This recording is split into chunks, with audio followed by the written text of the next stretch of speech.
வண்ணங்களையும் அந்த 6 வண்ணங்களையும் அடங்கிய திரை. இது பல வண்ண திரை.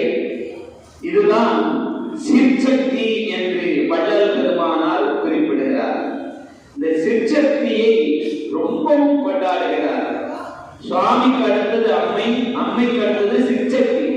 இந்த அம்மையிலிருந்து பிரிகிற சிற்சக்தி தான் நமக்கு ஞான தெளிவை உண்டாக்கும்.